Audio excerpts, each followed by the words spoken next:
नमस्कार। राजा भैया की पत्नी अब खुलकर बगावती सुर अख्तियार कर रही हैं। वो एक के बाद एक ही बातें कह रही हैं कि गवाहों को गुमराह किया जा रहा है। इसके अलावा भी कई बातें वो लगातार कहती आ रही हैं और सबसे बड़ी बात ये है कि राजा भैया की बेटी राघवी भी अपनी मां के साथ है और उनका समर्थन कर रही हैं। लेकिन इससे राजा भैया की मुश्किलें बढ़ सकती हैं। क्या कुछ हो रहा है, इस पर बात करेंगे। हमारे साथ चंद्रकांत जी मौजूद हैं। चंद्रकांत जी, राजा भैया को लेकर क्या कुछ खबरें सामने आ रही हैं और क्यों वो मुश्किल में पड़ सकते हैं? देखिए, कुंडा के विधायक रघुराज प्रताप सिंह राजा भैया की पत्नी हैं राजकुमारी भानवी देवी। दोनों के 4 बच्चे हैं, 2 बेटियां हैं, 2 बेटे हैं। भानवी कुमारी लंबे वक्त से अदालती मुकदमों के ज़रिए एक लड़ाई लड़ रही हैं। उनका ये कहना है कि राजा भैया उनको प्रताड़ित करते हैं, परेशान करते हैं, राजा भैया के अवैध संबंध हैं, तमाम तरीके की बातें भानवी कुमारी कहती है। लेकिन इस बीच भानवी कुमारी ने एक लंबा चौड़ा पोस्ट लिखा है और ये पोस्ट उन्होंने एक्स पर लिखा है। क्या लिखा है उन्होंने, इसको जानना बेहद ज़रूरी है। इसके साथ साथ उन्होंने कुछ मेडिकल रिपोर्ट्स लगाई हैं। भानवी कुमारी लिखती हैं, ये टेक्स्ट आप पढ़ भी सकते हैं, मैं आपको पढ़कर बता भी रहा हूँ। किसी ने मुझे शुरू में ही कहा था कि आप जिससे लड़ने जा रही हैं ये व्यक्ति कैसा है आपको पता है। मैंने कहा था मुझसे बेहतर कौन जानता है मेरे पति को। उनमें बहुत ताकत है, साक्ष्य को प्रभावित कर सकते हैं, गवाहों को तोड़ सकते हैं, पीड़ित को ही मुजरिम बनवा दें, ये ताकत भी उनमें है। यही सब तो इतने सालों में मैंने देखा है। फिर सवाल हुआ कि इतना सब जानती हो तो लड़ना क्यों चाहती हो, समझौता कर लो। मैंने कहा लड़ना कभी नहीं चाहती थी, बस जब अन्याय और उत्पीड़न की पराकाष्ठा हो गई तो न्याय की आस में उठ खड़ी हुई। मैं समझौता किससे करूं, उन अवैध रिश्तों से? समझौता किससे करूं, उनके भय और आतंक से? या समझौता करूं अपने ज़मीर से? मुझे पीटा गया, मेरी हड्डियां टूटी, मेरे फेफड़ों में जख्म हुए। मैं सब बर्दाश्त कर लेती अगर एक उम्मीद होती कि शायद ये सुधर जाएंगे। लेकिन उत्पीड़न बढ़ता गया और जान पर बनाई। बच्चों को लेकर क्या क्या सहना पड़ा, बोलना मजबूरी हो गई। अवैध रिश्ता मेरे सब्र पर हर तरह से भारी पड़ रहा था। मुझे किसी ने कहा बच्चे भी टूट जाएंगे तो क्या करोगी? मैंने कहा कुछ नहीं करूंगी, बच्चों के लिए ही सब कुछ कर रही थी। अगर मुझे कमजोर करने से बच्चे मजबूत होंगे तो मैं बहुत खुश होंगी। लेकिन न्याय की जिस राह को मैंने चुना है उससे नहीं डिगूंगी।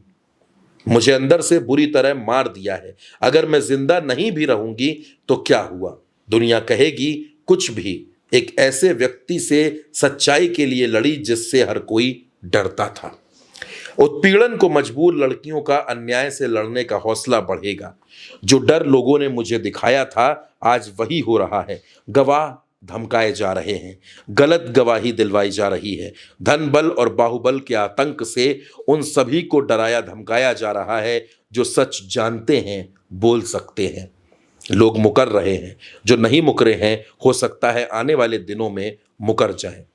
मेरे साथ जब इतना उत्पीड़न हो सकता है तो जिन लोगों ने यह उत्पीड़न होते देखा है उनका डर लाजमी है। कोर्ट या पुलिस का प्रोटेक्शन जब तक नहीं होगा ऐसे व्यक्ति के खिलाफ कौन सच बोल पाएगा?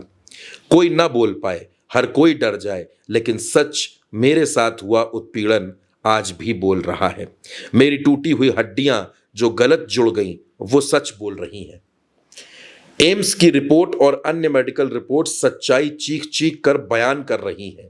इसलिए मैं 498 मामले में 2015 की मेडिकल रिपोर्ट और एम्स की 2024 की रिपोर्ट साझा कर रही हूं।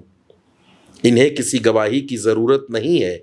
मेरे फेफड़ों की स्थायी क्षति को प्रमाणित करती हुई रिपोर्ट देखकर शायद उनका भी जमीर जाग जाए जो धन और करियर के दबाव में अन्याय का साथ देने को मजबूर हैं।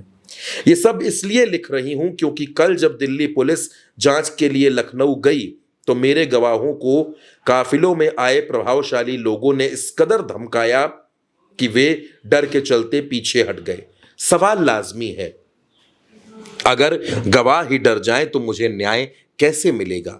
लेकिन मैंने कई केस को देखा समझा है। न्याय इतना अंधा नहीं है।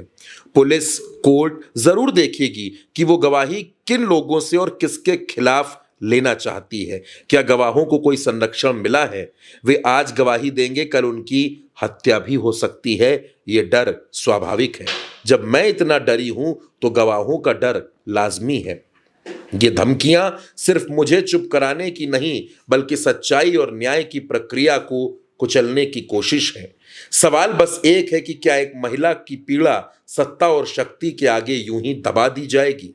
सत्य और न्याय की राह कठिन होती है, लेकिन जीत उन्हीं की होती है जो डटे रहते हैं। मैं अपनों के आचरण से अंदर से टूट जाऊं, लेकिन मेरी न्याय की उम्मीद नहीं टूटी है। कई उदाहरण हैं जब गवाह बाहुबल के आगे झुक गए, धनबल के आगे मुकर गए, पद और करियर की लालसा में लोगों ने गलत बयानी की, लेकिन साक्ष्य सब पर भारी पड़ा। मुझे उम्मीद है न्याय जरूर होगा। उनके अन्याय और पाप का घड़ा भर चुका है। जो लोग डरा रहे हैं, दरअसल वे न्याय से डर रहे हैं। उन्हें डर है कि न्याय हुआ तो उन्हें जेल भी जाना होगा और सच्चाई पूरी दुनिया देखेगी। पूरी दुनिया देखेगी, ईश्वर सब देख रहे हैं। मैं अपनी मेडिकल रिपोर्ट यहाँ साझा कर रही हूँ। अगर कल को ये रिपोर्ट भी नष्ट करने का प्रयास हो और मुझे मारकर मामला खत्म करने का प्रयास हो तो इसे साक्ष्य मानकर कार्रवाई की जाए। मेरे मारने के बाद भी मेरा पोस्टमार्टम जरूर किया जाए, जिससे कोई सच छिपा न सके। और हाँ, अगर मोदी जी, अमित शाह जी इसकी सीबीआई जांच करवा दें तो बहुत से ऐसे भेद खुलेंगे जो न्याय के लिए और जनहित में भी जरूरी है। ये एक लंबी चिट्ठी है दोस्तों जो भानवी कुमारी ने लिखी है, और इस चिट्ठी के बाद जो सबसे बड़ा कमेंट आया इस पोस्ट पर, जो सबसे बड़ा कमेंट आया तस्वीर के साथ, वो किया राघवी कुमारी ने। राघवी कुमारी ने एक तस्वीर, जिबली फोटो उस कमेंट में लगाई जिसमें वो हैं, उनके साथ उनकी मां है, और पीछे ऊपर जो उसमें लाइन लिखी है, राघवी कुमारी ने लिखी, अस अगेंस्ट द वर्ल्ड मम्मा। ये लाइन राघवी कुमारी ने लिखी है। लेकिन सिर्फ इस लाइन तक की बात नहीं है, एक चैट भी सामने आई है दोस्तों। एक चैट में एक स्टाम्प पेपर है, उस पर एक साइन है और उसमें मैसेज किया गया है। नंबर सेव नहीं है, 2020 के आसपास की ये चैट है। इसमें लिखा है सिग्नेचर फॉर्जरी। उधर से रिप्लाई आता है, समझे नहीं जी। फिर इससे मैसेज जाता है, हमार सिग्नेचर के करिस। उधर से मैसेज आता है, दलाल। लीगल है, कहू के सिग्नेचर करे का, दलाल के नाम का है। इतनी ये चैट है जो सामने आई। इसके अलावा मैं आपको ये भी दिखा रहा हूं, जो तमाम दस्तावेज, तमाम जांच रिपोर्ट, तमाम सिटी स्कैन्स भानवी कुमारी ने जो एम्स के पर्चे शेयर किए हैं, वो सब आप अपनी स्क्रीन पर देख रहे हैं। ये सब भानवी कुमारी ने शेयर किया है। लेकिन जो राघवी कुमारी हैं, राजा भैया की बेटी हैं, वो क्या लिखती हैं वो भी मैं आपको बता रहा हूं। भानवी कुमारी का एक पोस्ट है। हम इस पूरी खबर में आपको वो सब बता रहे हैं जो भानवी कुमारी ने कहा, जो राघवी कुमारी ने कहा, जो दस्तावेज उन्होंने सामने रखे, जो घटना है। राघवी कुमारी लिखती हैं कि मेरी मां पहली बार सार्वजनिक रूप से ट्विटर पर इसलिए बोल रही हैं क्योंकि उनके गवाहों को धमकाया जा रहा है, उन्हें मानसिक और शारीरिक यातना दी जा रही है। अगर वो आपके जैसे लोगों की सलाह मान लेंगी तो उनकी जान पर बन आएगी।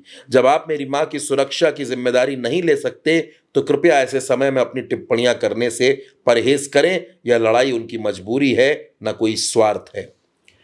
ये बात राघवी ने इसलिए लिखी क्योंकि किसी ने ये लिख दिया था कि आप जो लड़ाई लड़ रही हैं ये बेफिजूल की है, आप राजा भैया को बदनाम कर रही हैं।